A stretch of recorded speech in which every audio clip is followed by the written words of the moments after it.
हरतालिका पूजेची उत्तर पूजा झाल्याशिवाय उपवास सोडू नये। काही ठिकाणी काही महिला रात्री 12च्या नंतर उपवास सोडतात। असं करू नये, कारण एखाद्या तात्पुरत्या स्थापित केलेले पूजेचे विसर्जन करताना केली जाणारी पूजा म्हणजे उत्तर पूजा। मग हरतालिकेची पूजा मांडणी करून दिवसभर आपण उपवास करतो, त्यानंतर दुसऱ्या दिवशी त्या पूजेची उत्तर पूजा केल्याशिवाय पूजा पूर्ण होत नाही।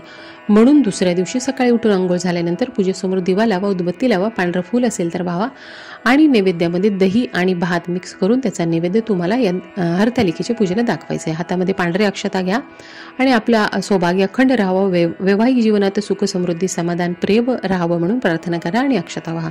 त्यानंतर उपवास सोडा आणि उपवास सोडताना पहिला घास या दही भाताचाच तुम्हाला खाऊन उपवास सोडायचा आहे। महादेवांना दही भात अतिप्रिय आहे आणि आपण नैवेद्य म्हणून हा दही भात ठेवला आहे, म्हणून उपवास सोडताना पहिला घास दही भाताचा खावा आणि उपवास सोडा।